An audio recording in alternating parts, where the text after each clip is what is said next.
योग और आहार को प्रारंभ से अपने जीवन में स्थान देने की, तो मेरा ऐसा मानना है कि न केवल स्कूल, न केवल कॉलेज, घर से ही ये शुरुआत हो जानी चाहिए। क्योंकि आप देखते हैं कि जैसी हम आदत बच्चों को शुरू से डाल देते हैं, वही जीवन पर्यंत जो है वो बढ़ती जाती है और चलती रहती है। यहाँ पर बहुत पहले एक मिड डे मील प्रोग्राम शुरू हुआ था स्कूल के लिए, छत्तीसगढ़ सरकार ने चालू किया था, और मतलब मैं भी उसमें एक्सपर्ट थी, जिसमें हमने 6 दिन तक के कैसा भोजन बच्चों को मिलना चाहिए स्कूल में, और उसके ऊपर मैं पूरा नोट तैयार करके और उसका पैटर्न तैयार करके दिया था। सरकार की ये सोच थी कि खाना अगर मिलता है तो एक तरफ बच्चों का पोषण और वृद्धि तो होती ही है, साथ ही साथ उनका स्कूल आने का इंटरेस्ट भी बढ़ता है। भोजन, तामसिक भोजन, सात्विक भोजन, ये सभी चीजों का ज्ञान जो है वो शुरू से होना बहुत जरूरी है सभी को। देखिए, दिन में 4 बार भोजन करना है। एक मोबाइल फोन आपके हाथ में रहता है, उसकी सारी प्रॉपर्टीज मालूम होती हैं कि ये क्या क्या कर सकता है, कितना जीबी डेटा होता है, और करते क्या हैं आप उससे, या तो बातचीत करते हैं, मैसेज करते हैं, फोटो खींच लेते हैं ज्यादा से ज्यादा। जिस चीज पर पूरा स्वास्थ्य आधारित है उसके बारे में अगर बात करने की मैं किसी से भी कोशिश करती हूँ तो बहुत सारे गलत उत्तर मिलना शुरू हो जाते हैं। वो इसलिए होता है क्योंकि लोगों को एक तो इस जानकारी की आवश्यकता ज्यादा महसूस नहीं होती है। वो सोचते हैं कि जो हम शुरू से खाते चले आ रहे हैं वो ठीक है, और आजकल तो हर पैक्ड फूड का खाना एक फैशन हो गया है। कन्वीनियंस फूड खाना जो 2 मिनट में तैयार हो जाता है वो फैशन हो गया है, और बच्चों की डिमांड से और बच्चों के कहने पर वो सारी चीजें आज हमारे भोजन का एक अभिन्न अंग बन चुकी हैं। और नहीं भी बनी है तो एक बात यह है कि जो मार्केट में आजकल चीजें उपलब्ध है वो भी कोई बहुत स्वास्थ्यवर्धक नहीं रह गई है। हम बहुत खुश होकर खाते हैं कि मैंने एप्पल खा लिया, मैंने खीरा खा लिया, मैंने टमाटर खा लिया, मैं बहुत स्वास्थ्यवर्धक चीजें खा रही हूँ। पर क्या आप जानते हैं कि वो कितने पेस्टिसाइड से भरपूर है, कितना छिड़काव हो चुका है। मैं एक बार ट्रेन में जा रही थी, मेरे साथ में एक बहुत अच्छा कृषक बैठा हुआ था जो कि लैपटॉप वगैरह लेके बैठा हुआ था, मतलब काफी एडवांस्ड, रायपुर टू दिल्ली। रास्ते में बात हुई, उन्होंने मुझे कहा कि आप क्या हैं, मैंने बताया मैं न्यूट्रिशन की प्रोफेसर हूँ और एक कॉन्फ्रेंस में दिल्ली जा रही हूँ। तो उन्होंने कहा मैं एक किसान हूँ और जो चीज़ें आप लोगों को खिलाती हैं वो सब मेरे यहाँ उगती हैं। उन्होंने मुझे खुद सजेस्ट किया कि जीवन में गोभी कभी मत खाइएगा, क्योंकि गोभी के एक एक फूल के ऊपर हम लोग पूरा स्प्रे करके कि उसमें कीड़े ना लगे, वो सफेद बनी रहे, हमारे खेतों में ऐसा छिड़काव होता है। खुद किसान मुझसे कह रहा है कि गोभी मत खाइए क्योंकि उससे ज्यादा नुकसानदायक और कोई सब्जी नहीं है, क्योंकि उसकी प्रोसेसिंग कैसे हो रही है, उसको उगाने में हम लोग ये सब काम करते हैं। तो देखिए, जिन चीजों को बहुत अच्छा समझ के भी खाते हैं कितने नुकसान है उसके साथ। तो कम से कम महिलाओं को क्या, पुरुषों को भी, सबको, या बच्चों को, जो हाई स्कूल के बच्चे होते हैं या जो कॉलेज के बच्चे होते हैं, लड़कियां होती हैं, उनको ये तो मालूम होना चाहिए कि जो चीजें हम बाजार से लाके खाते हैं तो पैक्ड फूड्स खाना नहीं चाहिए। बिस्किट 6 महीने पहले का बना हुआ एक पदार्थ है जिसमें डालडा, शक्कर और बेकिंग पाउडर और मैदा। मेरे ख्याल से इससे घटिया कोई चीज पूरी दुनिया में है ही नहीं। और क्या है, बच्चा जब 6 महीने का होता है तो बिस्किट खिलाना शुरू कर देते हैं आप लोग। सुबह उठकर चाय के साथ सबसे पहले वही खाते हैं। तो ये सब चीजें हम क्यों कर रहे हैं? हम कोल्ड ड्रिंक्स पी रहे हैं, उससे घटिया कोई चीज नहीं है कोल्ड ड्रिंक से घटिया।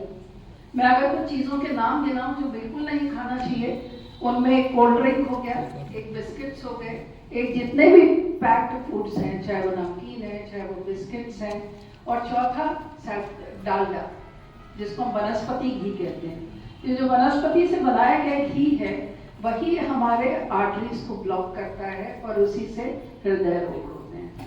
ठीक है, अब ये तो हर चीज में है। जो आपको बाजार में बटर कुकीज भी मिलती हैं उसमें बटर थोड़ी होता है, उसमें भी यही डालडा होता है। जितने डॉक्टर कहते हैं मिठाई की दुकान वाले कि ये देसी घी की इमरती है या देसी घी की जलेबी है या लड्डू है, वो इनफैक्ट थोड़ा सा सुगंध के लिए उसमें देसी घी डला रहता है, वो इनफैक्ट डालडे से ही बनती है। आपके छोले भटूरे समोसे कचौड़ी जो कुछ भी आप खाते हैं बाजार में या मिठाइयाँ, वो सब डालडा से भरपूर है। और भारत ही एकमात्र एक ऐसा मतलब राष्ट्र है जहाँ ये अभी तक बैन नहीं हुआ है। WHO ने कब से वार्निंग दे दी है कि इसको बैन करिए वनस्पति घी को, नहीं तो देश के अधिकांश लोग हृदय रोग से पीड़ित हो जाएंगे। हमारे देश में 2021 में भी कहा गया कि 22 तक बंद हो जाएगा, 22 में कहा गया 23 तक बंद हो जाएगा, अब 24 में भी बंद नहीं हुआ है। पता नहीं हम कब तक बंद कर पाएंगे इसको। ये वास्तव में हम लोगों को बीमार कर रहे हैं, तो इसके माध्यम से करना। तो जो चीजें हमें नहीं खानी चाहिए, जो नुकसानदायक है, उसका ज्ञान होना कितना जरूरी है। आप बाजार जाते हैं, आपके पास खूब ऑप्शन है पीने के लिए। आप क्या कर लेंगे, फ्रूटी ले लेंगे, माजा ले लेंगे, artificial drinks, artificial fruit drink 10% पर फ्रूट पल्प रहता है, 90% उसमें पानी, शक्कर, केमिकल्स, कलर और फ्लेवर होता है। इस पर क्यों पैसा बर्बाद करते हैं और साथ में शरीर को हम खराब भी करते हैं। कोल्ड ड्रिंक्स बिल्कुल नहीं पीना है, आर्टिफिशियल फ्रूट जूसेस बिल्कुल नहीं पीना है। इसके बाद मैंने कहा मैदे से बने पदार्थ नहीं खाना, और डिब्बे बंद तो बिल्कुल नहीं खाना है, क्योंकि उसमें इतने केमिकल्स डले होते हैं और वो जाते कहाँ हैं, खाते हैं तो आपके शरीर में ही तो जाते हैं। शरीर को ही उसको निकालना पड़ता है बाहर, और नहीं निकल पाते, जमा होते जाते हैं, तो फिर कैंसर दिखाई देना शुरू हो जाता है और बीमारियां दिखाई देना शुरू हो जाती है।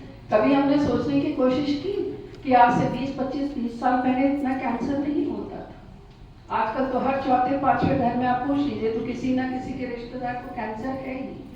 क्यों हो रहा है इतना ज्यादा?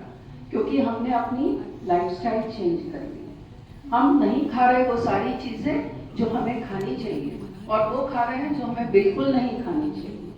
ठीक है, तो ये चीजें जो नहीं खानी चाहिए, क्या चीजें ज्यादा खानी चाहिए वो भी मैं आपको बताना चाहती हूँ, जिसको लोग आजकल बिल्कुल दूर भागते हैं इन चीजों से।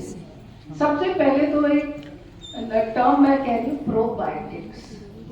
प्रोबायोटिक्स जीवित बैक्टीरिया होते हैं, दही में होते हैं। सबसे पहले तो यही बता दूं, जो दूध से हम दही जमाते हैं, वो जो जामन आप लगाते हैं, वो वास्तव में प्रोबायोटिक है। तो दूध, दही है, मठा है, और इसी तरह के जो खमीरीकृत पदार्थ होते हैं, सब में लिविंग बैक्टीरिया होते हैं, जिनको लैक्टोबैसिलस कहते हैं। हमारे शरीर के अंदर लाखों की संख्या में, करोड़ों की संख्या में बैक्टीरिया हैं, और पूरा इंटेस्टाइन, आप अच्छे बैक्टीरियाज को वहां डेवलप नहीं होने देंगे तो खराब बैक्टीरियाज ही वहां डेवलप होंगे और आप बीमारियों के शिकार होते रहेंगे। इसलिए प्रतिदिन प्रति व्यक्ति को कम से कम बड़ा 1 कटोरा भर के दही खाना चाहिए, चाहे वो दिन हो चाहे रात हो। एक तो हमारे भोजन से संबंधित बहुत से अंधविश्वास हैं। मैं आपसे कहती हूँ कि आप रात को 12 बजे भी दही खा सकते हैं, तो आपके लिए नुकसानदायक नहीं। आप बुखार में हैं तो भी दही खा लीजिए, आप सर्दी के दिनों में भी दही खा सकते हैं, क्योंकि वो एक अमृत की तरह का खाद्य पदार्थ है। इससे बढ़िया पूरे पृथ्वी पर कोई खाद्य पदार्थ नहीं है दही से बढ़िया, क्योंकि वो आपको पचा हुआ दूध देता है। आपने देखा है बच्चे को हम दूध पिलाते हैं तो कुछ समय के बाद मुंह से दही निकलने लग जाता है, उसके पच जाता है वो। आप पचा हुआ दही दूध दे रहे हो, दूध की तुलना में दही बहुत ज्यादा बेहतर है, क्योंकि लैक्टोबैसिलस से भरपूर है, और ये सारे अच्छे बैक्टीरिया अगर बॉडी में रहते हैं, कई हार्मोन्स बनाते हैं, कई विटामिन बनाते हैं, और आपको व्यक्ति को स्वस्थ रखते हैं, और हमें इसका ज्ञान ही नहीं। तो ये जो आधा ज्ञान चलता है लोगों का कि इस समय ये नहीं खाना है, उस समय वो नहीं खाना है, इससे पूछ लिया, उससे पूछ लिया, लोगों से एडवाइसेस ले ली, उसी के कारण ये होता है कि हम अपना पोषण का स्तर बेहतर नहीं बना पाते हैं। और कोई व्यक्ति अगर स्वस्थ नहीं है तो मेरा ऐसा मानना है कि बाकी सब चीजें उसके लिए बेकार है। जब तक आपका स्वास्थ्य अच्छा नहीं है तो आप क्या कर पाओगे? स्वस्थ शरीर में ही, आप कहते हैं ना, स्वस्थ दिमाग का वास होता है। हमारे स्कूलों के बच्चे मालनरिष्ट हैं, कुपोषित हैं, और उसके बाद में हम चाहते हैं कि वो बच्चे बहुत अच्छा करें, बहुत आगे बढ़े। कैसे बढ़ पाएंगे? शरीर ही पहले ही बात साथ नहीं देता। हमारे देश के खिलाड़ी जब बाहर जाते हैं तो काफी पीछे कई मायनों में हो जाते हैं। क्यों हो जाते हैं? शारीरिक फिटनेस वो नहीं है, वो पोषक तत्व नहीं है शरीर में जो आवश्यक होते हैं उनके लिए।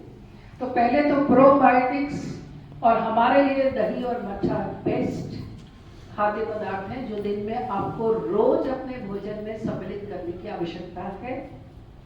आप फ्रिज में रखा हुआ मत खाइए, आप ताजा दही जमा कर खाइए। कोई भी व्यक्ति खा सकता है, बुखार हो, वृद्ध हो, सर्दी खांसी से पीड़ित हो, अस्थमा से पीड़ित हो, सब खा सकते हैं। बनस्पत उसका तापक्रम कमरे के तापक्रम पर खाइए। मैं आपको ये भी बताना चाहती हूँ कि हम जो भी चीजें खाते हैं वो बहुत गर्म और बहुत ठंडी नहीं होनी चाहिए। आपके बॉडी के टेम्परेचर पर आप जितनी चीजें खाते हैं वो आपको नुकसान नहीं पहुंचाती। आप कमरे के तापक्रम पर पानी पीते हैं वो आपको बिल्कुल नुकसान नहीं पहुंचाता। आप फ्रिज से पानी निकाल कर पीते हैं वो आपके लिए बहुत नुकसानदायक होता है, क्योंकि उस पानी के तापक्रम को शरीर को 37 पर पहुंचाना पड़ता है और उसके लिए शरीर को खूब मेहनत करनी पड़ती है। आप शरीर को जितनी मेहनत कराओगे कुछ दिनों के बाद शरीर मेहनत करना बंद कर देगा कैपेसिटी के बाद, और इसी के कारण आपकी इम्यूनिटी कम होती है और आप बीमारियों के शिकार होते हैं। तो आपके बताने का आशय ये है, हम एकदम उबलती हुई चाय पी लेते हैं, वही चाय अगर हाथ पर गिर जाती है तो हाथ पर छाले पड़ जाते हैं, कहीं भी गिर जाए तो छाले पड़ जाते हैं। मुंह से तो हम फटाक से पी लेते हैं इतनी गर्म चाय, वो जाती है आपके पूरे डाइजेस्टिव ट्रैक्ट को कितना नुकसान पहुंचाती होगी, इस बात को हमने कभी सोचने का प्रयास ही नहीं किया। कमरे के तापक्रम पर जो हमारे शरीर से मैच करता है उस तापक्रम पर रखा हुआ भोजन किसी के लिए नुकसानदायक नहीं। ये अगर आप खाते हैं तो आपकी रोग प्रतिरोधक क्षमता बढ़ती है, बीमारियों से लड़ने की ताकत आपकी बढ़ती है। ठीक है, तो प्रोबायोटिक्स खाना जरूरी है। टेम्परेचर खाने का बहुत जरूरी है कि किस तापक्रम पर हम खा रहे हैं। तीसरी इंपॉर्टेंट चीज है पानी। अगर आप सेफ पानी पी लेते हैं तो वो 50% बीमारियों से लड़ने की क्षमता आपकी बढ़ा देती है। आजकल एक बहुत अच्छा ट्रेंड चला है एल्कलाइन वाटर। एल्कलाइन वाटर क्यों पीने के लिए कहा जाता है? बॉडी को एल्कलाइन बनाता है। जब बॉडी एल्कलाइन या क्षारीय बनती है तो उसकी रोगों से लड़ने की क्षमता बढ़ जाती है, क्योंकि एल्कलाइन पीएच पर आपके बैक्टीरिया खत्म हो जाते हैं शरीर में। अगर बाहर से कोई बैक्टीरिया जाता भी है, मेरे बॉडी का पीएच अगर एल्कलाइन है तो वो बैक्टीरिया सर्वाइव नहीं करता, वो अंदर मर जाता है। जबकि अगर बॉडी का पीएच एसिडिक है, अम्लीय है, तो वो सारे बैक्टीरिया मल्टीप्लाई होने लग जाते हैं, जो भी आप खाते हैं किसी भी गलत चीज के माध्यम से। तो बॉडी को एल्कलाइन बनाना हर व्यक्ति के लिए बहुत जरूरी है। उसके लिए आप कैसे बना सकते हैं? तांबे के बर्तन का पानी, चांदी के बर्तन का पानी, या चांदी का बर्तन नहीं है तो तांबे के बर्तन में एक चांदी का सिक्का डालें, पीतल के बर्तन में एक चांदी का सिक्का डालें, या एक तांबे का ग्लास ही लेकर आपके पानी के कंटेनर के अंदर पानी भर के उसको ही छोड़ दीजिए, तो उसका तांबा जो है वो पूरे पानी को एल्कलाइन बनाता है। अगर पानी का ही हम ध्यान देना शुरू कर दें तो मैं आपको बताती हूँ कि हमारे बच्चों का कुपोषण और सारे लोगों की इम्यूनिटी जो है वो बढ़ सकती है। ठीक है, तो हमारे दिमाग में बहुत सारे अंधविश्वास हैं। लोग कहते हैं चाय नहीं पीना चाहिए, मैं कहती हूँ बिल्कुल चाय पीना चाहिए, चाय पीने में कोई खराबी नहीं है। चाय तो एक हर्बल ड्रिंक है, कोल्ड ड्रिंक मत पीजिए, वो तो बनाया हुआ ड्रिंक है। चाय क्या है? वो तो पत्ती से बनती है, पत्ती हम उगाते हैं, पर सही तरीके से चाय बनाकर पीना। हम गलत तरीके से चाय बनाते हैं, एसिडिटी होती है, अल्सर होता है। पानी उबालिए, उसमें थोड़ी सी पत्ती डाल दीजिए, शक्कर डालना चाहते हैं तो थोड़ी सी डालिए, दूध अलग से कप में थोड़ा सा ले लीजिए अगर पीना है, नहीं तो नींबू डालकर चाय पी ले तो उससे बढ़िया तो और कोई चाय हो ही नहीं सकती है। पर अगर दूध भी डाले तो दूध को पत्ती के साथ खौलाइएगा, बस यही ध्यान रखना है। और इस तरह की चाय की अगर आप आदत डाल लेते हैं, मैं सवेरे उठकर 1/4 टीस्पून पानी में चाय की पत्ती डालकर उसको वैसे ही छान कर कितना बड़ा कप पी लेती हूँ। वो एक तरह का गर्म पानी है, साथ में चाय की पत्ती का थोड़ा सा फ्लेवर आ जाता है उसमें। गर्म पानी खाली पिए तो खराब लगता है पीने में। तो बहुत सारी ऐसी चीजें हैं, छोटे बच्चों से लेकर मुझे लगता है कि जीवन के हर आयाम पर मुझे क्या खाना है, कब खाना है और कैसे खाना है, इसका नॉलेज होना हर व्यक्ति के लिए बहुत जरूरी है। अगर हम इस तरह की बातों का ध्यान रखते हैं तो हम स्वयं स्वस्थ रहते हैं, परिवार स्वस्थ रहता है, समाज स्वस्थ रहता है, देश और राष्ट्र स्वस्थ बनता है। इसलिए इतने महत्वपूर्ण विषय को हम अगर अपने करिकुलम में स्थान नहीं देते हैं तो हम क्या करते हैं, न्यूज़पेपर की पढ़ी हुई चीजें, एडवर्टीजमेंट की देखी हुई चीजें कि 2 मिनट में मैगी बन जाती है तो सबके घर मैगी आना शुरू हो जाती है। बच्चा मैगी और चिप्स की बात करता है तो सब लोग वही खाने लग जाते हैं। तो मेरा ऐसा निवेदन है, मतलब मैं तो चाहूंगी कि हमारे प्रदेश की एक ऐसी पॉलिसी बननी चाहिए, एजुकेशन पॉलिसी, जिसमें छोटे बच्चों को पहले सिखाया जाना चाहिए, टीचर्स की ट्रेनिंग होनी चाहिए और इसके बाद हर सिलेबस में थोड़ा थोड़ा पार्ट जो होता है वो इसका पढ़ाया जाना चाहिए। देखिए आप लोग हिंदी की बुक देखते हैं, उसमें रीडर होती है, उसको लोग पढ़ते हैं बच्चे और उसका जवाब लिखते हैं। तो 2 लेसन्स के उसके पोर्शन के डाल दीजिए, उसमें हिंदी भी पढ़ लेंगे, पोर्शन भी पढ़ लेंगे। वो इंग्लिश की रीडर है, उसमें 2 लेसन न्यूट्रिशन के डाल दीजिए, योग के डाल दीजिए। वो लैंग्वेज भी पढ़ लेंगे और वो विषय भी पढ़ लेंगे। तो वो इस तरह से अगर हम गहराई से सोचकर इस तरह काम करते हैं तो डेफिनेटली हम स्वस्थ राष्ट्र की ओर बढ़ सकते हैं। आपने मुझे यहाँ बुलाया, बोलने का इतना अच्छा अवसर दिया, इसके लिए हृदय से धन्यवाद। जय हिंद, जय भारत, जय भारत।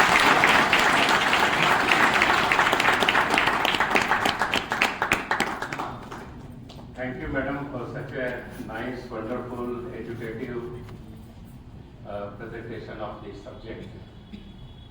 बहुत सुंदर बात डॉक्टर अरुणा मैडम ने कही है।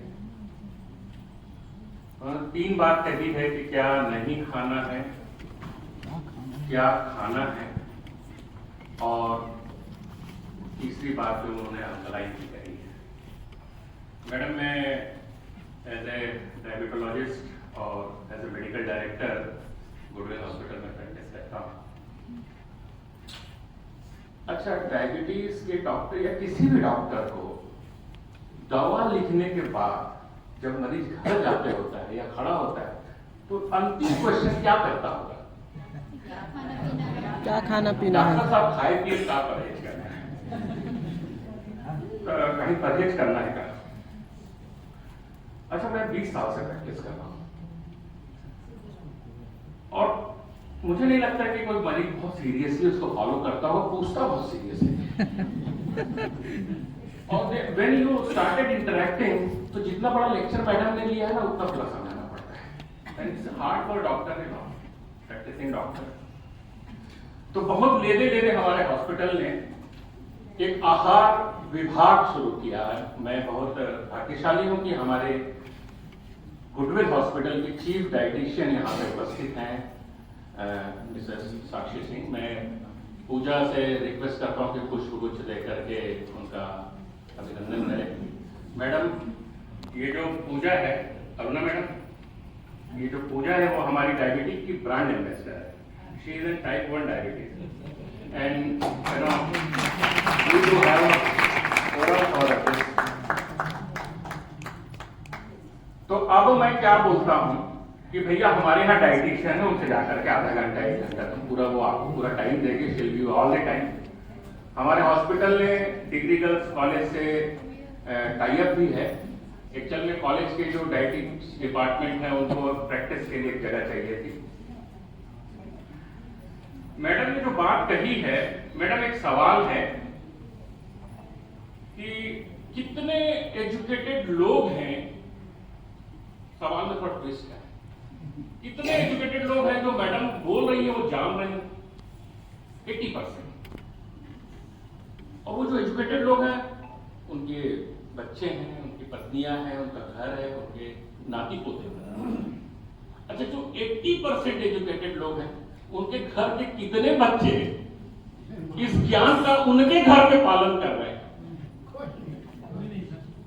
अब इतना कोई नहीं बोला, ठीक नहीं है, ऑब्जेक्ट पर्सनली। तो ये सवाल है मैडम, ये सवाल है, ये बड़ा सवाल है। मेरे घर में मैं जान रहा हूं मेरे बच्चे कितना पालन कर रहे हैं। आपके घर में आप जान रहे, यू आर द एक्सपर्ट, आपके घर में आपके आस पड़ोस में कितना काम कर रहे हैं। संजीव भैया बैठे हैं, हमारे यहाँ आयुर्वेदिक एक्सपर्ट बैठे हैं, हमारे यहाँ डाइट एक्सपर्ट बैठे हैं, हमारे यहाँ नेचुरोपैथिक एक्सपर्ट बैठे हैं। हमारे यहाँ हमारे आनंद मार्ग के सन्यासी और हमारे छत्तीसगढ़ के प्रमुख आचार्य अर्पितानंद जी अवधूत बैठे हुए हैं। मैं पूजा से रिक्वेस्ट करूंगा कि पुष्प गुच्छ दे करके उनका भी अभिनंदन करें। किया जाए ये बड़ा सवाल है जाके।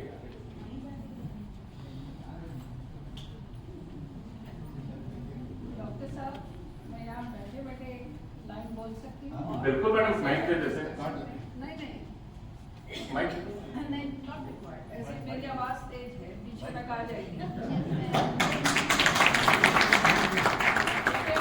साहब ने एक बहुत ही अच्छा प्रश्न उठाया कि लोग इसको फॉलो नहीं करते।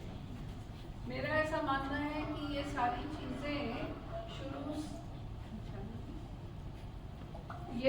चीजें शुरू से ही लागू करते हैं, तभी हो पाती है। एक पूरा बच्चा, जिसको हम कहते हैं ना कि गीली मिट्टी है तो आकार दे दीजिए। एक बच्चा 16-18 साल का हो चुका है, उसके बाद आप उसका फूड हैबिट बदलने का प्रयास करते हैं, नहीं बदलेगा। आप बदल लेंगे क्योंकि आपको बहुत समझ आ चुकी है और आप काफी चोट खाए हुए लोग हैं, तो आप बदल लेंगे। वो 16-18 साल का बच्चा नहीं बदल पाएगा। इसलिए जरूरी है कि स्कूल से ही ये बात चालू होनी चाहिए। एक बहुत छोटा सा एग्जाम्पल देते हुए अपनी बात को रखती हूँ, बंद करती हूँ। जापान में जो छोटा बच्चा स्कूल जाता है उसको पढ़ाया नहीं जाता है, जो 3 और 4 साल का बच्चा जाता है। उनको केवल मैनर्स सिखाए जाते हैं कि कोई भी बड़ा आदमी आए तो झुक के उसको, हर काम में जापानीज को देखा होगा कि वो ग्रीट करने का तरीका ही है, सबके सामने वो झुक जाते हैं। ये चीज कहाँ से सिखाई जाती है? स्कूल से। दूसरा, वो स्कूल आता है तो वो अपने बैग में एक ऐसा पुराना कपड़ा लेकर आता है जिससे वो जिस जगह पर बैठता है उसको क्लीन करता है, ब्लैक बोर्ड को क्लीन करता है, अपने खिड़कियों को साफ करते हैं, स्कूल के गार्डन में पानी देते हैं, और यहाँ तक कि रोटेशन में अपने वॉशरूम्स भी क्लीन करते हैं। ठीक है, वो बच्चा 3-4 साल तक इस प्रक्रिया से गुजरता है, उसके बाद ही उसकी वास्तविक पढ़ाई शुरू होती है। और उसके पहले तो खेल खेल में कुछ नंबर सिखा देना, कुछ अक्षर सिखा देना, केवल 3-4 साल तक यही करते हैं। हमारे देश में क्या होता है, बच्चा पहले दिन स्कूल आता है तो 5 पेज का होमवर्क मिलता है स्कूल। वो बच्चा न मैनर्स सीख पाता है, न खाने का तरीका सीख पाता है, न साफ सफाई का महत्व सीख पाता है। इसलिए स्कूल शिक्षा में तो इतने बदलाव की जरूरत है।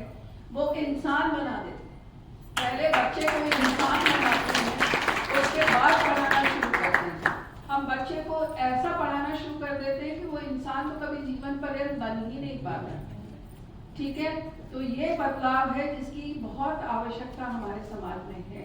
और यही डॉक्टर साहब के प्रश्न का उत्तर भी है कि किसी भी चीज को अगर शुरू से लागू किया जाए, परिवार और स्कूल दोनों में, नहीं तो हमारा बच्चा अगर घर से रोटी सब्जी लेके जाता है और दूसरा बच्चा टिफिन में मैगी लाता है, तो अगले दिन हमारा ही बच्चा हमें कहने लग जाता है कि क्यों घर में मैगी नहीं बना कर दे सकते आप लोग। तो ये बात शुरू होनी चाहिए स्कूल से और घर से। घर वालों को भी थोड़ा सा रिजिड होना पड़ेगा और स्कूल को भी रिजिड होना पड़ेगा, तो फूड हैबिट्स बदल जाएंगे।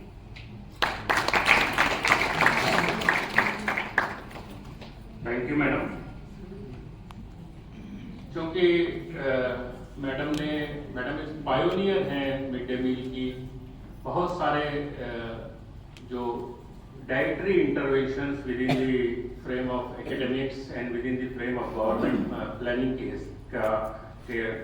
एक्टिव पार्टिसिपेंट्स रही हैं, उनकी प्रेरणा से बहुत सारी चीजें हुई हैं। मैडम, ये सवाल जब हमारे महासभा के सामने आया तो how we address those things? First is obviously we do organise this symposium to propose this yoga, naturopathy and dietetics into the school curriculum. एक उदय भान जी ने इसका एक और भी उत्तर हमारे सामने रखा है। पहला उत्तर तो जैसे आपने बताया कि भाई शैक्षिक पाठ्यक्रमों में बच्चों को शुरू से ही इसको शामिल किया जाए। ये तो एक बहुत अच्छा प्रस्ताव है। तो प्रस्ताव कैसे मूवमेंट होगा? क्या रेजोल्यूशन कोई विधायक लाएगा, कोई सांसद लाएगा? क्या हर बार विधायिका कार्यपालिका और न्यायपालिका का ही का मुंह देख करके हम सोचेंगे। इतनी जरूरी चीज सिर्फ उन्हीं के तरफ से क्यों, ये पूरे सर्व समाज की तरफ से। तो आज का कार्यक्रम और ये सर्व समाज में सभी लोग हैं। आप डिपार्टमेंट को रिप्रेजेंट करती हैं, आप एकेडमिक्स को रिप्रेजेंट करती हैं। हमारे यहाँ नेचुरोपैथिक एक्सपर्ट हैं, योगा के एक्सपर्ट हैं, आयुर्वेदिक डॉक्टर हैं, होम्योपैथिक डॉक्टर हैं, एलोपैथिक समाज है। ये सारा समाज इस बात के लिए एकमत है। पर एक बात और है मैडम जो मैं आपसे शेयर करना चाहता हूं, क्या शैक्षणिक पाठ्यक्रम ही इस सवाल का पूरा उत्तर है? इस सवाल का एक और उत्तर है जो हमारे संरक्षक उदय भान जी ने हमें बताया है कि एक लोक व्यापीकरण, एक मूवमेंट बने। It's not like only academics and school education and the teachers and the students do participate in this program. Let all the people get participated in the program. And when this very valuable thing, अच्छा शंकराचार्य जी ने अपने उद्बोधन में बहुत सारी ज्ञान की बातें करते करते उन्होंने पहला स्टार्ट जो किया कि वो व्यक्ति जो अपने तन के बारे में नहीं जानता है, वो मन, आत्मा, अन्य ज्ञान के बारे में कैसे जानेगा। तो ये आज इस महासभा में आपने बहुत सुंदर बातें कही, हम लोग के ज्ञान में वृद्धि करी। मैडम आपका बहुत आभार, धन्यवाद। महासभा आपका आभार व्यक्त करती है। हमारे अतिथियों में गायत्री परिवार की आचार्य धनलक्ष्मी जी उपस्थित हैं। वो निःशुल्क बाल संस्कार शाला चलाती हैं। आपका बहुत आभार। मैं पूजा जी से रिक्वेस्ट करता हूं कि पुष्पगुच्छ देकर के उनका सम्मान करें। हमारे बीच सुश्री रश्मि वर्मा, सहायक प्राध्यापिका, योग विभाग, आंजनेय विश्वविद्यालय रायपुर से हैं। मैं प्रियंका जी से रिक्वेस्ट करता हूं कि उनका पुष्पगुच्छ देकर के अभिनंदन करें। हमारे बीच संजय वस्त्रकार जी कांकेर से आए हुए हैं। मैं सुषमा जी से रिक्वेस्ट करता हूं कि पुष्पगुच्छ देकर के उनका अभिनंदन करें। छत्तीसगढ़ी महिला समाज की प्रदेश अध्यक्ष मालती दीदी यहाँ पे उपस्थित हैं। मैं विजयेंद्र जी से रिक्वेस्ट करता हूँ कि पुष्पगुच्छ देकर के उनका अभिनंदन करें। हमारे बीच कुशाभाऊ ठाकरे पत्रकारिता विश्वविद्यालय के हमारे साथी आकाश चंद्रवंशी जी भी हैं। मैं पूजा से रिक्वेस्ट करता हूं कि पुष्पगुच्छ देकर के अभिनंदन करें।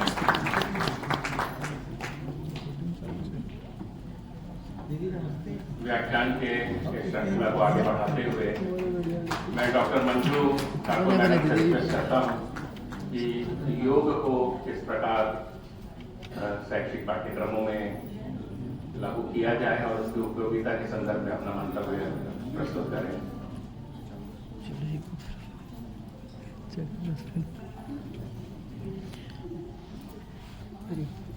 आप सभी को हरिओम।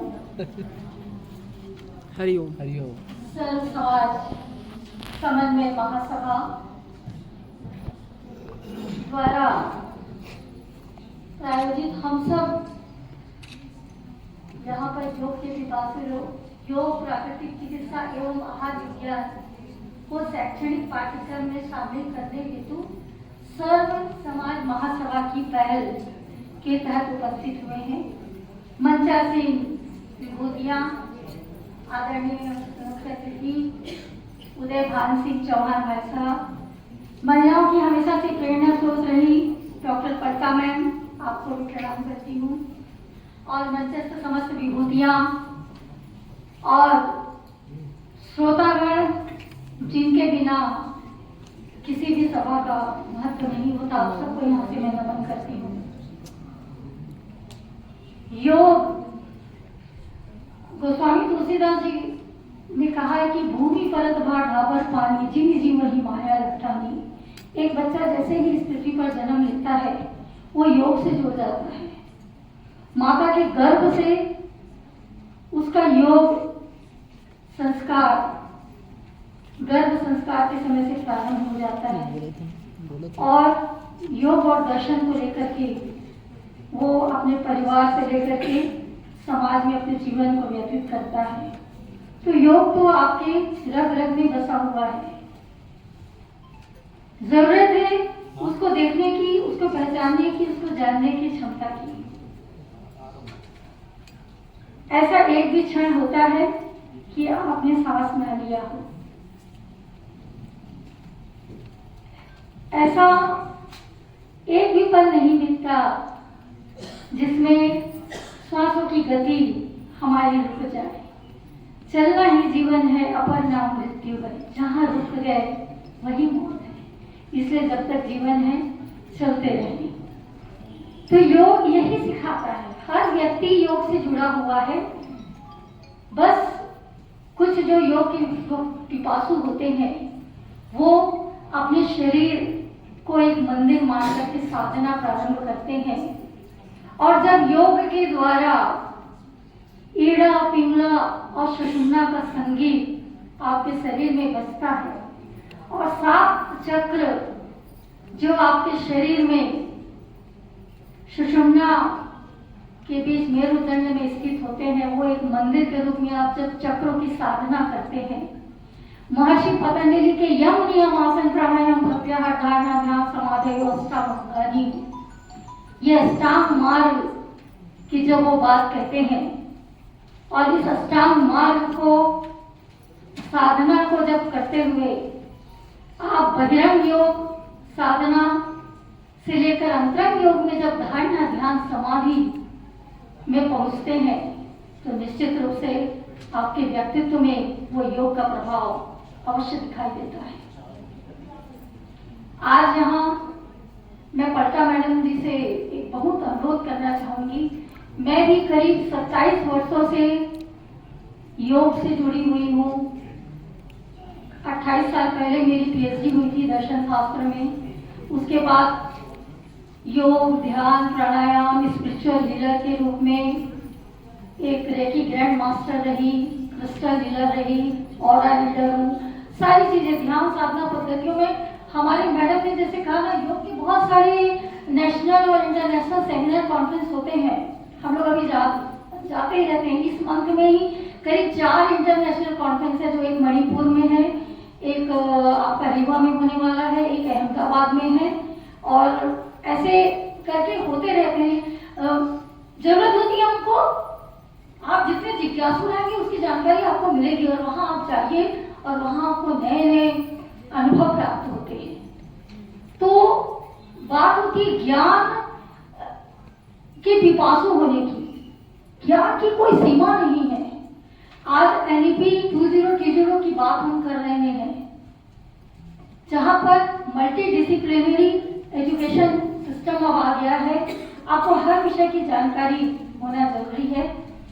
और हम यहाँ पर जो एकत्रित हुए हैं, मैडम वर्षों से यहाँ यूनिवर्सिटी में योग की क्लासेस चल रही है, और हमारे हजारों बच्चों ने, बहुत इंटेलिजेंट है यहाँ, जो UGC के ये महासचिव और अध्यक्ष जो योग शिक्षक संघ के हैं अनिल चंद्राकर जी, होमेश साहब महासचिव है, यहाँ इतने लोग बैठे हुए वर्षों से। मैडम ये लोग, ममता यादव हैं, ये सब लोग योग शिक्षक संघ से जुड़े इतना संघर्ष कर रहे हैं, और सबने नेट क्लियर किया हुआ है, और JRF में सब PhD कर रहे हैं। कमी आ जाती है मैम, क्योंकि अर्थ के बिना सब व्यर्थ है, सबको अपने घर परिवार को चलाने हैं। आज वर्षों से पद नहीं मिल पाते। आप यूनिवर्सिटी में इतने शोभायमान पद में है, और महिलाओं के लिए आप बहुत करती हैं, बहुत सोचती हैं, आपके विचारधारा को तो मैं हमेशा नमन करती हूँ। ऐसा ये जो विषय है योग, प्राकृतिक चिकित्सा एवं आहार विज्ञान, इसको स्कूल स्तर से लेकर के महाविद्यालय स्तर तक हर जगह लागू कैसे किया जाए, उसकी रूपरेखा बनाए। उदय भाई सिंह चौहान भाई साहब आज जिस विषय के लिए एकत्रित हुए हैं, वाकई में यहाँ मंच के बाद में एक बार बैठ करके आप उसको किस तरह से उसका प्रारूप तैयार किया जाए, उसकी योजना कैसी बनाई जाए, शासन तक उसको कैसे लाया जाए, कैसे सबको रोजगार मिले। कोरोना काल में आपके पास करोड़ों रुपए थे, व्यर्थ साबित हो गए। काम कोई चीज आया, आपकी अपनी क्षमता, आपके अंदर की जो सूक्ष्म और स्थूल और कारण शरीर की हम बात करते हैं ना, जिसने उस विज्ञान को जान लिया था वो जी गया और बड़ी से बड़ी परेशानियों को झेल गया और अपने जीवन को आज भी जी रहा है। तो उस सूक्ष्म विज्ञान की शिक्षा हम देते हैं। योग गुरु जो है, कैसे सांस लेना है, हम उदाहरण बताते हैं ना, एक कुत्ता के सांस लेने का तरीका, एक कछुआ के सांस लेने का तरीका, एक हाथी का उदाहरण देते हैं। कुत्ते की आयु हो जाती है मात्र 14 से 15 साल, उसकी सांस कैसे लेती ये, और एक हाथी जब सांस लेता है तो भरपूर 100 साल का जीवन है, वैसे ही कछुआ 1000 साल जीता है। तो ये सांस लेने की कला, छविराम भैया इतने समर्पित है, मैं यहाँ से नमन करती हूँ, सोनवानी भैया को नमन करती हूँ, यहाँ से, यानी योग के लिए इतना करते हैं। मैडम, आप कैसे रोजगार को लाया जाए, कैसे हर कॉलेज, यूनिवर्सिटी, स्कूल में NEP 2020 में एक चीज बहुत अच्छी बात आई, मेरे कॉलेज में ना मुझे कहा गया कि आप वैल्यू एजुकेशन का एक कोर्स बनाइए जिसमें हर सब्जेक्ट वालों को पढ़ाना है। तो मैंने उसमें गीता का योग और पतंजलि का योग, हर चीज का एक बुक बना करके दिया, और मैं कॉमर्स वालों को भी मैं सिखाती हूँ योग का, और मैंने ऐसा सिस्टम बना के रखा कि हर सब्जेक्ट वाले को मैं वो देती हूँ। लेकिन हमारे बच्चों को आज रोजगार चाहिए, ये युवा है, कल इनको सारी जिंदगी जीनी है, तो वो उसके लिए उदय भाई साहब आप लोग जरूर चर्चा कीजिए। मैं बहुत ज्यादा नहीं बोलना चाहूंगी क्योंकि बहुत अच्छे अच्छे वक्ता यहाँ हैं, हमको सबको सुनना है, सबके अनुभव का लाभ लेना है। तो आखिर में आप सब बच्चों से कहूंगी, मैं योग वालों से, आज आपके बीच में इतने बड़े बड़े योग के जो सब बैठे हुए हैं ना, आज आप योजना कार्य योजना बनवा कर जाइए, योजना बने और आप सबको रोजगार मिले, आपकी मेहनत को नई दिशा मिले, नई सफलता मिले, और आप लोग जीवन में आगे बढ़े और सबको एक अच्छा जीवन जीने का मार्गदर्शन प्रदान करें। माँ सरस्वती के चरणों में वंदन करते हुए अपनी वाणी को विराम देती हूँ। बहुत बहुत धन्यवाद।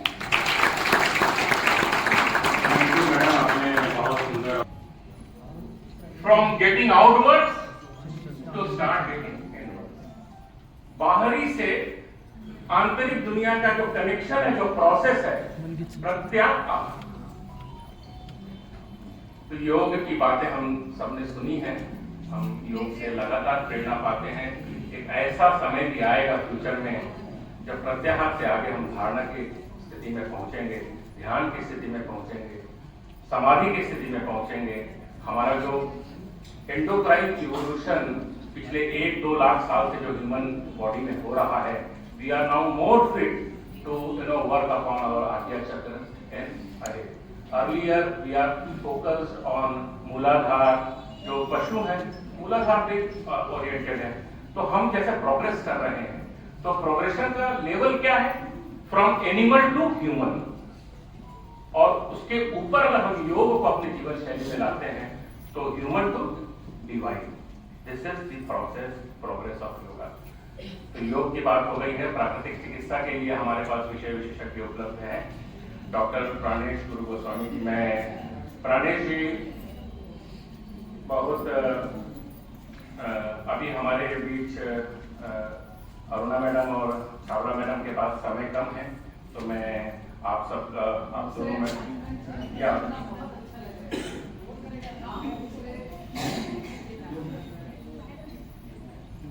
मैडम ये 2 मिनट लंबा चल जाएगा। This usually happens in collective program. एक लड़की कर रही है।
शूटिंग में आ रहा है।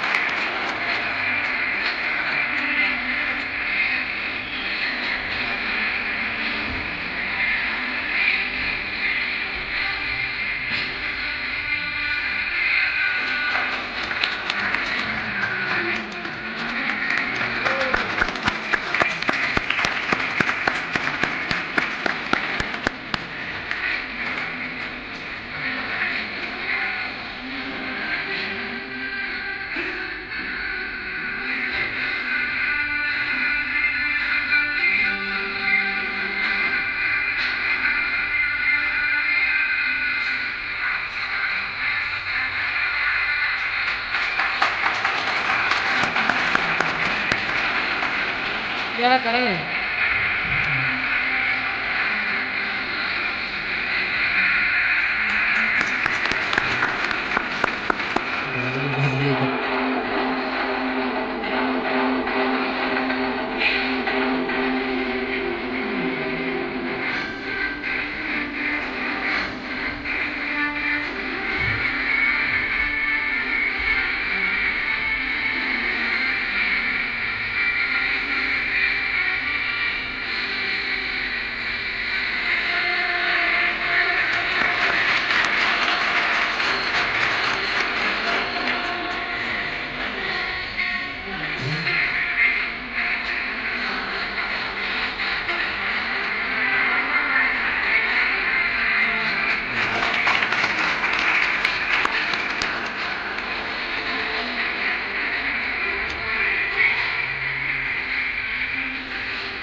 विषय के रूप में शामिल हो, अभी वैकल्पिक विषय के रूप में, औपचारिक विषय के रूप में शामिल है, लेकिन सरकार सिर्फ उसको औपचारिकता तक सीमित कर रख देती है।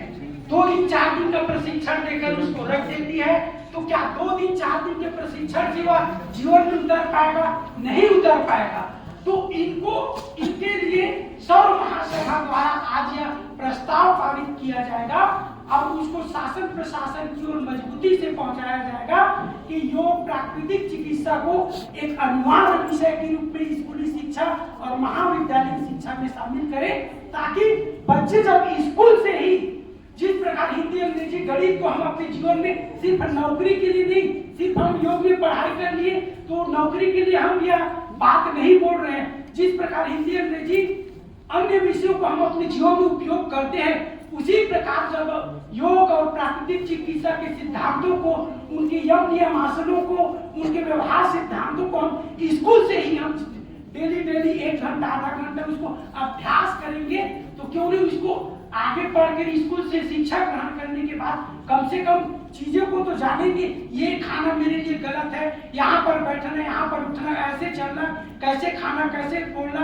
कैसे आचरण करना, इनका जीवन में तो अप्लाई करेंगे। सिर्फ रोजगार के लिए की बात नहीं है। इससे क्या होगा, जब उनके अंदर यम नियम का पालन होगा तो समाज में जो अनैतिक कार्य हो रहा है, असामाजिक घटना घटित हो रहे हैं, उसमें भी संतुलन होगा। और सरकार जो आधुनिक चिकित्सा में अपने बजट का, चिकित्सा बजट का बहुत भाग जो है स्वास्थ्य लोगों के, हमारे स्वास्थ्य के लिए खर्च करती है, तो जब सिद्धांत हम अपने खान पान, रहन सहन, आचार विचार, व्यवहार में यदि संतुलन स्थापित कर देंगे तो सरकार का भी बजट कम होगा और एक समेकित समाज का निर्माण होगा। इन्हीं को मजबूती से पहुंचाने के लिए आज यह सर्व समाज का महासभा का आयोजन किया गया है। इतनी ही शब्दों के साथ मैं अपनी बात को विराम करना चाहूंगा और आप सभी के सहयोग, आप लोग भी जितने समाज में प्रभावशाली व्यक्ति हैं, आप भी शासन प्रशासन से लोग जुड़े हुए हैं, तो इन बातों को आप भी प्रबलता के साथ, अपने दायित्व के साथ, सामाजिक दायित्व के साथ पहुंचाएं। टीम ने इसी वर्ष फरवरी में अपनी टीम को के साथ मणिपुर के हिंसा प्रभावित क्षेत्रों के राहत शिविरों में भी अपनी सेवाएं दी थी। तो डॉक्टर संगीता हमेशा सामाजिक कार्यों में डॉक्टर्स ऑन स्ट्रीट और प्योर के संस्था के माध्यम से काम करने के लिए हमेशा अग्रणी रहती हैं। मैं इस मंच में आयुर्वेद एक्सपर्ट के रूप में इस प्रस्ताव का समर्थन करने के लिए उनसे अपनी सबसे पहले धन्यवाद डॉक्टर सत्यजीत साहू सर मुझे यह मंच देने के लिए। सभी को मेरा नमस्कार। मैं डॉक्टर संगीता कौशिक हूँ और मैंने आयुर्वेद काय चिकित्सा में मैंने पोस्ट ग्रेजुएट किया है। तो आज के इस कार्यक्रम में जो सर्व समाज समन्वय महासभा के द्वारा जो योग प्राकृतिक चिकित्सा एवं आहार विज्ञान को शैक्षणिक पाठ्यक्रम में सम्मिलित करने के लिए जो ये आयोजन किया गया उसकी मैं सराहना करती हूँ और साथ में मैं इसका समर्थन भी देती हूँ।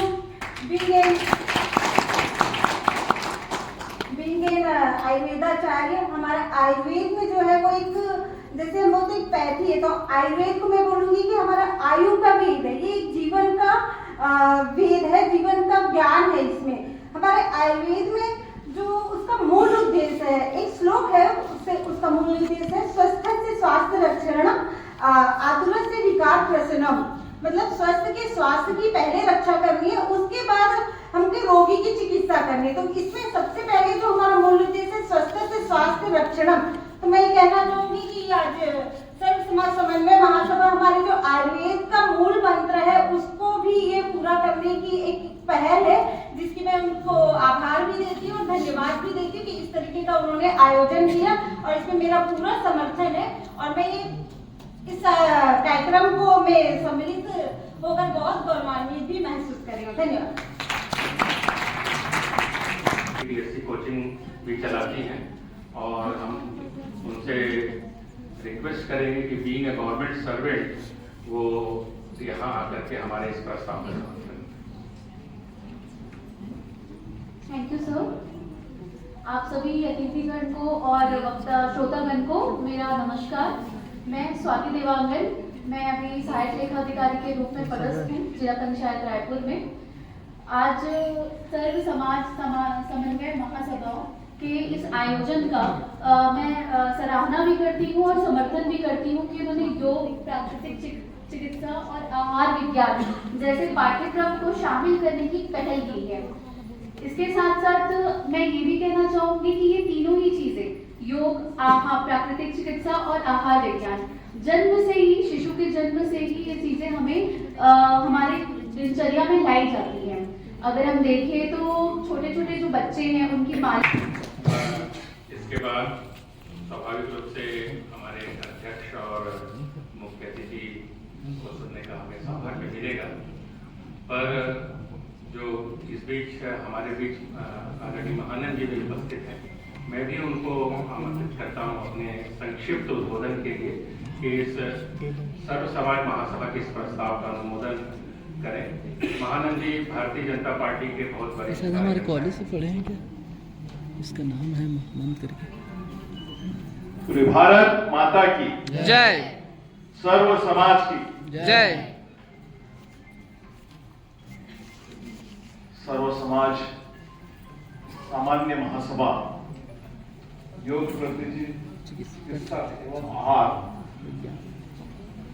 इस विषय को लेकर सरकार ने और पाठ्य पुस्तक में सम्मिलित होने के लिए भी विषय है, बहुत ही शानदार है। निश्चित रूप से ये सम्मिलित होना चाहिए। आज के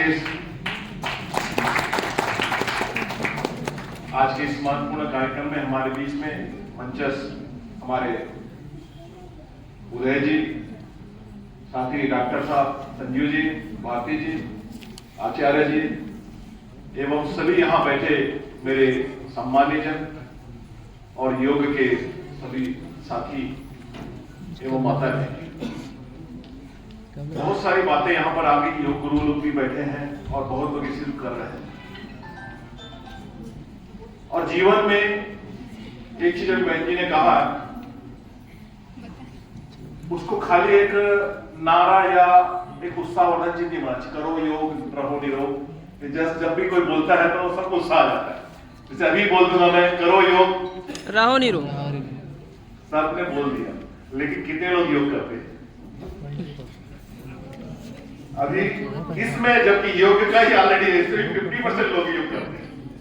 जीवन में एक चीज बहुत बढ़िया चिंता थी मैं जी और डॉक्टर साहिबा कि बचपन में जैसे हम जन्म लेते हैं उस समय भी हमारे में योग से ही शुरुआत होती है। हर मोमेंट जो हमारी दादियां होती थी, नानी होती थी, वो योग के माध्यम से उस बहुत सारी ऐसी दवाई है, ऑयल है, वो सबको लगाकर, और वही चीज हमारा जीवन का आगे सुधार होता था, वो धीरे धीरे हमको बढ़ाता था, माने पोषण आहार।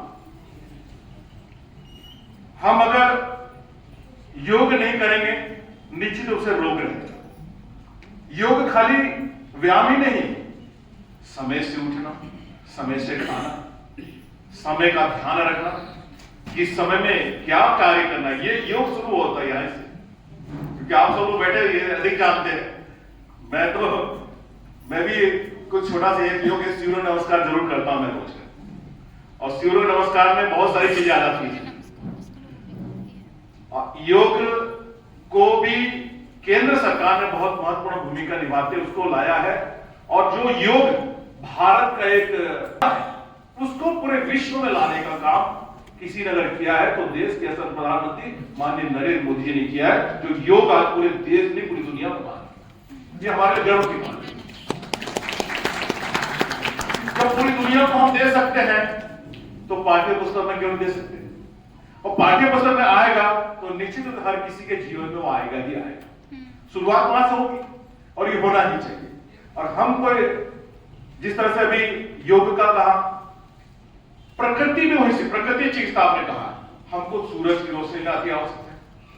पौधे नहीं होंगे, पर्यावरण नहीं होगा, तो जैसे आपने देखा पिछले कुछ साल पहले ऑक्सीजन की कमी के कारण कोरोना जो आया, कितने लोगों ने ऑक्सीजन का तकलीफ भोगा है, कई लोगों ने अपने परिवार को गए। ये सिर्फ ऑक्सीजन का होता, और आज भी हो रहा है, सांसें हो रही है कम, लेकिन वो आगे नारे लगते ना, आओ पेड़ लगाए, हम इतने पेड़ लगाते कितने। जन्मदिन पर भी हम बहुत सारे केक काटते, लेकिन पेड़ नहीं लगाते। एक पेड़ जरूर लगाए, बच्चे का जन्मदिन हो, बूढ़े का, किसी का भी, एक पेड़ जरूर लगाए, उसको भरपूर युवा अवस्था तक उसको देख रेख करें। निश्चित रूप से हमारी सारी बीमारियां अपने आप खत्म हो जाएंगी। आज देखिए जल की स्थिति क्या स्थिति होगी, पानी भी नहीं, धीरे धीरे आगे जो जलवायु वातावरण ऐसा आ रहा है कि आप कई जगह तो ऐसे कि 400-500 फीट खोदने के बाद भी आपको पानी नहीं, 20 साल बाद पानी और ऑक्सीजन के लिए तरसते रह जाएंगे। ये सारी चीजें यहां शुरू होता है। प्रकृति जो है ये बताती है हमको, हम प्रकृति के साथ खिलवाड़ करेंगे तो प्रकृति हमारे साथ खिलवाड़ करेगी। बाढ़ क्यों आ रहा है, प्रलय क्यों आ रहा है? आप प्रकृति के साथ खिलवाड़ कर इसलिए आ रहा है। आप प्रकृति ने आपको दिया है यहाँ पे जैसे रहने को, वैसे रहिए। बहुत ज्यादा हवा में उड़ोगे तो उड़ा के ले जाएगा इसे, और वैसे ही करे प्रकृति, क्योंकि ऐसा घटना अनेकों हमने देखा है। और ये भारत के सर्व समाज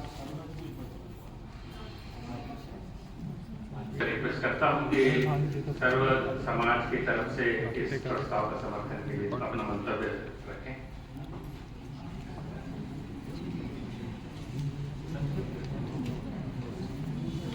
सर्व समाज समन्वय महासभा ने ये जो बहुत अच्छी एक पहल की है कि अपने को योग और प्राकृतिक चिकित्सा स्कूलों में शामिल करना है, पाठ्यक्रम में शामिल करना है, और ये बहुत अच्छी स्वागत योग्य पहल है। इसके लिए मैं इसमें पूरा समर्थन दे रही हूँ और इस पहल का स्वागत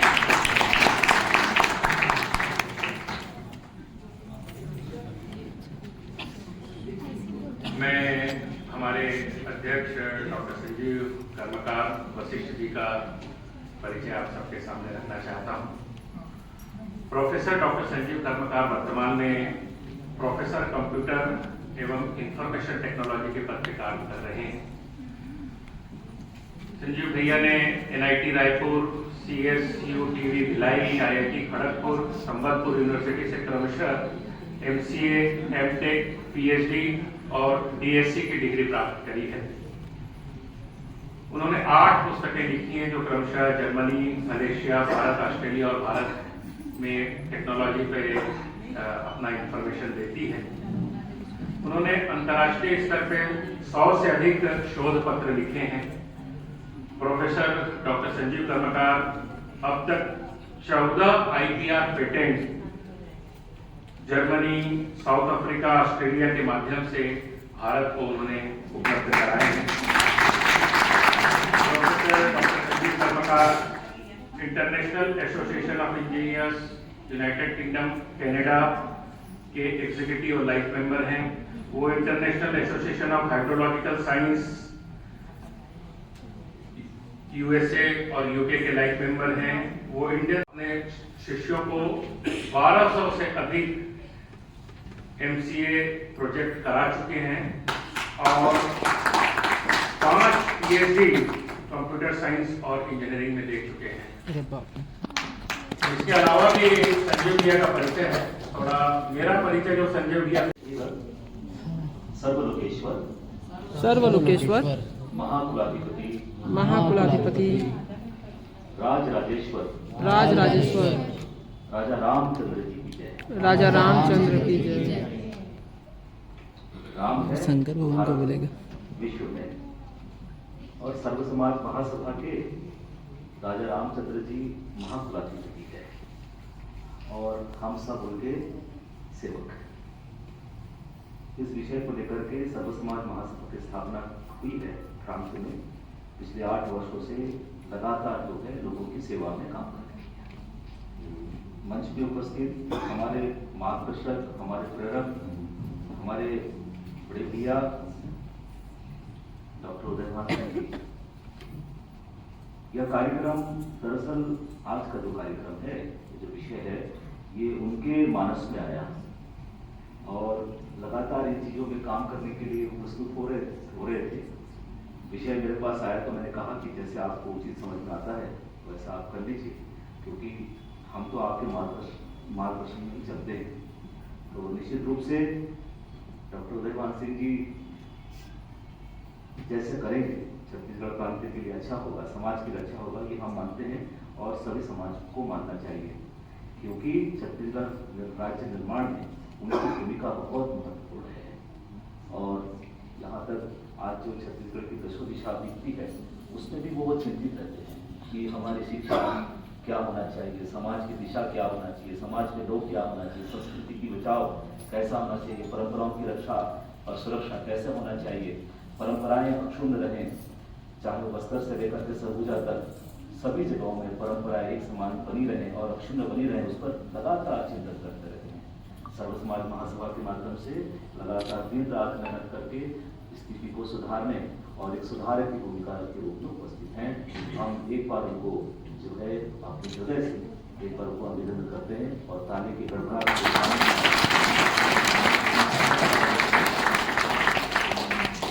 मैं मेरा अभी परिचय हुआ है। परिचय से पहले मेरे मंच में बैठे हमारे किशोर भैया, आप राजनीतिक लोकतंत्र से सामाजिक लोकतंत्र में आए हैं, इसके लिए भी हम उनको बहुत बहुत अभिनंदन करते हैं। आनंद जी जो है प्रदेश महामंत्री है और अनुसूचित जाति के अध्यक्ष और संयोजक के रूप में कार्य कर रहे हैं। हम हमारे मंच में डॉक्टर ममता चली गई, शायद यहाँ मंच नीचे बैठी थी, डॉक्टर विवेक भारती हैं, डॉक्टर आनंद मालवी जी, आचार्य आनंद मालवी जी है, शिवराज सावड़ा जी थी और अरुणा पल्टा जी जो है बहुत सारे विषय को लेकर के गए हैं और डॉक्टर संगीता जी ने भी अपना विषय प्रस्तुत किया है। हम सभी लोगों ने ध्यानपूर्वक इन सभी चीज़ों को सुना। विषय जो मैं कहना चाहता हूँ कि उसके बाद सारे विषय को बताने की आवश्यकता नहीं, योग क्या है और योग कैसे अपने समाज में लाना है, इन विषयों पर तो हम सभी ने अपनी अपनी बातें रखी है। और जो प्राकृतिक चिकित्सा है उसके विषय में भी हमारे डॉक्टर विवेक जी भारती जी ने बहुत अच्छी तरह से रखा और सभी ने रखा इस विषय को तो है। अब इस विषय में चिंतन करने की आवश्यकता नहीं, क्या है सब जानते हैं, लेकिन अब समाज में इसको क्रियान्वयन कैसे करना है इसके लिए सर्व समाज महासभा आज उपलब्ध है। अब उसको हमको किस प्रकार से क्रियान्वयन करना है समाज में, इसके लिए आप आवश्यक है चिंतन करने की। तो मैं जो है हमारे डॉक्टर साहू जी से एक निवेदन करता हूँ। साहू जी के विषय में मैं आपको बताया नहीं, साहू जी मेरे मित्र है, उसके विषय में भी बहुत बाद में चर्चा करूंगा आपका। हमारे साहू जी मेरे मित्र जो बाल सखा है निवेश देव, मेरे साथ हम लोग दोनों बचपन से ही जगह पे थे और निवेश देव वो है जिनके कारण मैं आज इस तरह खड़ा। मैं उसके घर में भोजन करता था। मेरी स्थिति इतनी अच्छी नहीं थी। मेरे मित्र ने मुझे एक तरीके से कहा था कि तेरे को खाने पीने की चिंता न करना, मेरे यहाँ तेरे लिए भोजन की व्यवस्था रहेगी, तू बस पढ़ाई कर। तो मैं अपने जबलपुर में है तो नीलेश के साथ जो है हमारे डॉक्टर साहब पढ़ाई की, और जब नीलेश मेरे सामने नहीं है लेकिन डॉक्टर साहब से जो है सुगंध मिल जाती। तो डॉक्टर साहब से मेरे छोटा सा निवेदन है, क्रियान्वयन तक हमको चलना है। ये तो आज हमारा पहला चरण है, हम सीढ़ी चढ़ रहे हैं। राजनीतिक लोकतंत्र के सामने यह विषय है। देखिए हमारे भैया, हमारे जो माननीय भैया किशोर भैया ने कहा है कि आदरणीय मोदी जी इस विषय को केंद्र में रखते हैं और पूरे विश्व में योग को फैला चुके हैं। प्राकृतिक चिकित्सा के विषय में भी यह विषय हमारे प्रधानमंत्री कार्यालय में है। अभी हमारा सरकार है, भाजपा सरकार है, प्रांत में यह विषय भी चर्चा परिचर्चा होती है। लोग राजनीतिक लोकतंत्र में यह विषय है। लेकिन एक बात आपको बताना चाहते हैं, हर चीज राजनीतिक लोकतंत्र के माध्यम से संभव नहीं है। सामाजिक लोकतंत्र को आना होगा।